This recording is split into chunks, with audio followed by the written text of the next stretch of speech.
अस्सलाम वालेकुम नाज़रीन, आज की हमारी वीडियो का टॉपिक है अवॉइड स्कैम्स और प्रॉपर्टी की फील्ड में फ्रॉड से बचा जाए और किस तरह से बचा जाए। देखिए, पाकिस्तान में ख़ासकर रियल एस्टेट की फील्ड में जब आप लोग प्रॉपर्टी में ट्रांजैक्शंस कर रहे होते हैं, पैसे का लेन देन कर रहे होते हैं, तो इस तरीके को मज़ीद सेफ एंड साउंड कैसे बनाया जा सकता है, इसके ऊपर भी बात करेंगे और आप लोगों को किस तरह से फ्रॉड से बचना है, इन चीज़ों के ऊपर भी बात करेंगे। मैं सबसे पहले ये बताऊंगा कि देखिए, जितने भी रियल एस्टेट ब्रोकर्स या मुख्तलिफ कंपनीज में काम कर रहे होते हैं, कोई भी ट्रांजैक्शन जो आप लोग करते हैं, सबसे पहला मेरा जो मशवरा है आप लोगों को कि आप लोग ट्रस्टवर्दी लोगों के साथ काम कर रहे होते हैं, ऑनलाइन प्रेजेंस देखें और फिर ये देखें कि जो ऑनलाइन प्रेजेंस में सोशल मीडिया पे, वेबसाइट्स पे जो एक तरीकाकार है कि आप जाके सर्च करेंगे उन लोगों की प्रेजेंस और फिर कितने अरसे से काम कर रहे हैं, और जो कंपनी के यानी एग्जीक्यूटिव मेंबर्स हैं उसमें सीईओज हैं, मैनेजर्स हैं, उन लोगों से रब्ता करके कंपनी अकाउंट में ट्रांजैक्शंस कीजिए। बेशक 10 रुपए की ट्रांजैक्शन हो, उसके इवज आप लोगों को रसीदें हासिल करनी चाहिए। अगर आप लोग रिसीट्स वगैरह हासिल नहीं करते या कंपनी अकाउंट के अलावा किसी इंडिविजुअल के पर्सनल अकाउंट में जाके ट्रांजैक्शन कर रहे होते हैं, आप लोग समझते हैं कि हमारी दोस्तियां यारियां हो गई और हमारा तो बड़ा ही ट्रस्ट है जी, हम इस इंडिविजुअल पर ट्रस्ट कर सकते हैं, लेकिन वो देखिए ब्लाइंड ट्रस्ट ही है। ठीक है, मैं हमेशा ये कहा करता हूं कि ट्रस्ट कीजिए, ब्लाइंड ट्रस्ट हरगिज ना कीजिए। जो भी काम हो, दो दोस्तों के दरमियान लेन देन हो, सगे भाइयों के दरमियान लेन देन हो, सुन्नत अमल भी यही है कि लिख लेना चाहिए ताकि वो चीजें किताब सगे भाइयों में भी होता है। इन्हीं चीज़ों को आगे बढ़ाते हैं। जब मैं हमेशा ये कहता हूँ कि रिटर्न आप लोग कॉन्ट्रैक्ट्स करें, एफिडेविट पेपर्स के ऊपर लिखें, जो भी कॉन्ट्रैक्ट्स वगैरह लिखे जाते हैं। पेमेंट्स को सेफ एंड साउंड बनाने के लिए बैंक्स की इन्वॉल्वमेंट हम लोग करते हैं कि बैंक से ऑनलाइन जितनी ट्रांजैक्शंस हैं, कुछ स्मॉल अमाउंट ऑफ टोकन ही क्यों ना हो, वो आप लोग कंपनी अकाउंट के अलावा किसी इंडिविजुअल के पर्सनल अकाउंट में ना कीजिए। उसकी दो तीन रीजंस हैं। सबसे पहली ये कि आज कोई इंडिविजुअल एक खास कंपनी में काम कर रहा है, कल कल आंखों को छोड़ के जा सकता है, और जब चले जाते हैं तो मुख्तलिफ नोटिफाई किया जाता है वेबसाइट्स पे, सोशल मीडिया पे। हो सकता है कि वो खबर आप तक ना पहुंची हो और कोई भी अपने पर्सनल नंबर से या पर्सनल अकाउंट में ट्रांजैक्शन करता है। कंपनी इस चीज़ की फ्यूचर में या अगर आपके साथ कोई ऐसा स्कैम हो जाता है तो उसकी जिम्मेदारी हरगिज नहीं लेगी, जो कि लॉजिकली लेनी भी नहीं चाहिए। और आप लोगों का काम ये है कि अगर आप लोगों ने सीनियर्स को, सीईओज को, चेयरमैन को, मैनेजर्स को या कंपनी की रिसीट्स वगैरह हासिल की हुई हैं, तो फिर आप किसी भी स्टेज पे चीज़ों को क्लेम कर सकते हैं कि जी हाँ, ये काम करने के आप जिम्मेदार हैं और ये ट्रांजैक्शंस आपके ज़रिए हम लोग कर रहे हैं। और फिर जब फुल पेमेंट्स वगैरह की जाती हैं, उसके लिए पे ऑर्डर्स दरकार होते हैं, यानी जो बैंकर्स चेक हैं या आम चेक के ज़रिए आप लोग जो है वो ट्रांजैक्शंस कर रहे होते हैं, उनको हम लोग एफिडेविट पेपर्स का हिस्सा बनाते हैं। कॉन्ट्रैक्ट में चेक्स वगैरह शामिल किए जाते हैं और 2 दफ़ा हम लोग एक कॉन्ट्रैक्ट लिखते हैं। वो पहला होता है पार्ट पेमेंट एग्रीमेंट।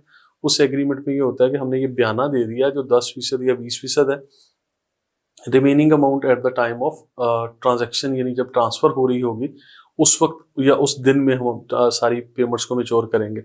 और सेकंड ये होता है कि जब आपका फुल पेमेंट एक एग्रीमेंट लिखा जाता है, वो लिखा जाता है कि हमने 100% पेमेंट हासिल कर ली और 100% अपनी प्रॉपर्टी के राइट्स आपने जो सरेंडर कर दिए और ट्रांसफर कर दिया सेकंड पार्टी के नाम पे जब ट्रांसफर हो चुकी होती है। और ये दोनों कॉन्ट्रैक्ट्स आप लोगों को इसलिए भी हासिल करने चाहिए कि जब आप लोग किसी भी तरह की ट्रांजैक्शंस करते हैं, आइंदा एफबीआर, इनकम टैक्स आप लोगों ने अपने लॉयर्स को जमा करवाने होंगे, अपने रिकॉर्ड में रखना होगा, आपका बैंक भी समटाइम डिमांड कर लेता है। तो ये चीज़ें आप लोग डिमांड किया करें, बल्कि अपने एजेंट्स को जिनके साथ आप लोग काम कर रहे हैं, आपका एक ट्रस्ट बन चुका है, लेकिन इनके साथ ये सारे वो लवाजमात हैं जिनके ऊपर लापरवाही नहीं बरती है आप लोग। वंस अगेन मैं रिपीट कर रहा हूँ कि ट्रस्ट कीजिए, ब्लाइंड ट्रस्ट हरगिज ना कीजिए। और दूसरा ये कि इसके अलावा जो एक कहीं और तरह के स्कैम्स वगैरह आते हैं, उसमें फाइल सिस्टम है, फाइल सिस्टम से आप लोग ज़रा अवॉइड ही करें। मैं आजकल खासकर साल 2025 में मैं ये चीज़ कह रहा हूँ कि हमें 100% डेवलपमेंट वाली प्रॉपर्टीज लेनी चाहिए जो अभी एग्जिस्ट ही नहीं कर रही, या सिर्फ नक्शे हैं और वहाँ पे प्लॉट्स नहीं है, सिर्फ नक्शे बने हुए, वो बिल्डिंग अभी बनी नहीं हुई। हमें इन तरह की चीज़ों से अभी अवॉइड करना चाहिए, क्योंकि मल्टीपल ऑप्शंस आज ऐसी हैं जो 100% बनी हुई हैं, इंस्टॉलमेंट प्लान पर भी मिल रही हैं, 100% पेमेंट पर भी मिल जाती हैं। तो हमें ऐसी ऑप्शंस पे जाना ही क्यों चाहिए जिसके लिए हमारे पास सिर्फ कागज़ के टुकड़े आ रहे हैं और 100% जो है वो प्रॉपर्टी बन के आपको डिलीवर नहीं हुई।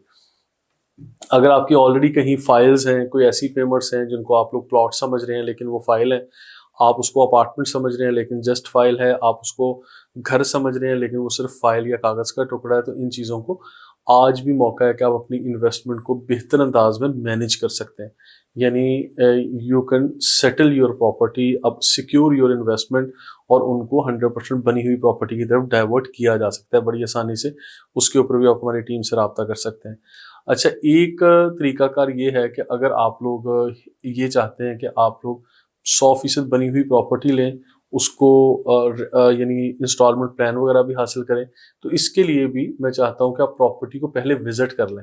अब ये एक अलग तरह का इसमें स्कैम या फ्रॉड ये होता है कि लोग आपको दिखाते कुछ हैं, देते कुछ हैं, ठीक है? यानी घर तस्वीरों में, वीडियो में चमक-धमक के साथ कोई और किस्म की नई जो है ना आपको प्रॉपर्टी दिखा रहे हैं, लेकिन जो आपको प्रॉपर्टी दी जा रही है वो यूज्ड प्रॉपर्टी है, या नंबर्स में कहीं फ़र्क है, लोकेशन में फ़र्क है। प्लॉट में ये होगा कि अगर प्लॉट लेते हैं, देखें बहरिया टाउन कराची को ख़ास कर लेके या इस्लामाबाद, पिंडी, लाहौर में कहीं भी ले रहे हैं, लैंडस्केप को स्टडी करके लीजिए, बहुत गहरा खड्डे का प्लॉट है।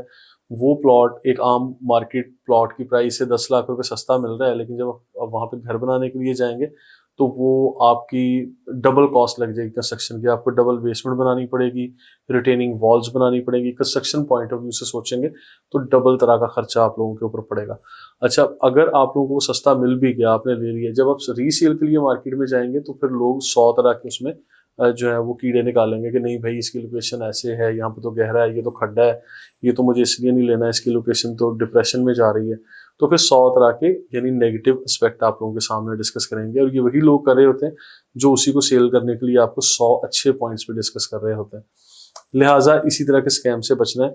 डॉक्यूमेंटेशन में अपने आप को सिक्योर रखना है, हर तरह की रसीद को अपनी फाइल का हिस्सा बनाइए, और जो भी आप ट्रांजैक्शन कर रहे हों उसमें सेलर्स हों, बायर्स हों, खरीदने के वक्त या बेचने के वक्त आप लोगों को अपने एजेंट से मुकम्मल एक पेपर यानी डिस्क्रिप्शन ले लें कि हमें वो ट्रांसफ़र लेने तक, उसका टोकन करके ट्रांसफ़र लेने तक, प्रॉपर्टी के मालिक बनने तक, या एक रेडी प्रॉपर्टी में शिफ्ट होने तक हमारी जेब से कितने पैसे निकलेंगे। हम लोग अक्सर ये चीज़ें सुन रहे होते हैं कि हमें तो ये कहा गया था ये 70 लाख का अपार्टमेंट ले रहे हैं। ये नहीं पता कि बाद में जाके 80 लाख रुपए, या सॉरी 30 लाख या 40 लाख रुपए और भी अदायगी करनी है, और ये अपार्टमेंट की टोटल कॉस्ट 80 लाख, 1 करोड़ या 1 करोड़ 10 पे चली जाएगी। ये तो जी पोजेसन के चार्जेस थे, ये तो जी कॉर्नर कैटेगरी के चार्जेस हैं, ये तो बहरिया टाउन ले रहा है, ये तो सोसाइटी मांग रही है, ये तो मतलब आपको देने ही देने होते हैं, ये तो ऑब्वियस बात है। भाई जो ऑब्वियस बात है वो भी क्रिस्टल क्लियर होनी चाहिए। अगर क्रिस्टल क्लियर नहीं है तो बहुत सारी बातें जो ऑब्वियस नहीं होती आप लोग ज़बरदस्ती ऑब्वियस बनाने की कोशिश कर रहे हैं। तो ऐसी चीज़ों में आप लोगों को हर चीज़ को पिन पॉइंट करके मुकम्मल रिसर्च के साथ आपको करना है। और दूसरा, मैंने फाइल्स का आपको बताया कि फाइल्स में आप लोगों को अवॉइड करना चाहिए।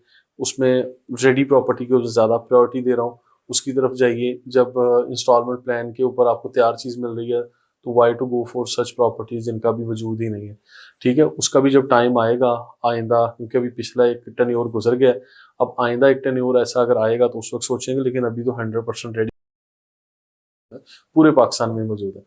अच्छा, इसके बाद फिर जो एजेंट्स हैं जिनके साथ पैसों का लेन देन कर रहे हैं, क्योंकि हालात ऐसे हैं, लोग भाग जाते हैं या एग्जिस्ट नहीं कर रहे होते, आज मार्केट में बड़ा अच्छा काम कर रहे हैं, वो पर्टिकुलर एजेंट एक ऑफिस ज्वाइन किया, छोड़ दिया, दूसरा ज्वाइन किया, तीसरा ज्वाइन किया, या मार्केट से गायब हो गए, तो ऐसे लोगों से ज़रा लेन देन के मामलों में आप लोगों को अवॉइड करना चाहिए, ठीक है? फिर बाद में सिर्फ आप लोग कॉल्स कर रहे होते हैं, नंबर चेंज हो जाते हैं, या 100 तरह के मामला। जो कंपनीज बाकायदा इदारे बने हुए ऑर्गेनाइजेशंस हैं, उन लोगों में तो अब चलना ही चलना, अपनी जिम्मेदारियां पूरी करनी है। लिहाजा ये लाजिम है कि आप किसी भी तरह की ट्रांजैक्शन के लिए ईमेल्स का रिकॉर्ड रखें, और कंपनी के सीनियर जो मेंबर्स हैं उनको इन्वॉल्व कीजिए, और वहाँ से एक्नॉलेजमेंट लेने के बाद आप चीज़ों पर प्रोसीड कर सकते हैं। मज़ीद इन्फॉर्मेशन के लिए हमारे साथ रहिएगा। You can follow us on social media, और हमारी कंपनी के जो मैनेजर्स हैं मैं उनका भी बता देता हूँ। राना रिजवान साहब हैं जो जनरल मैनेजर के तौर पे काम कर रहे हैं।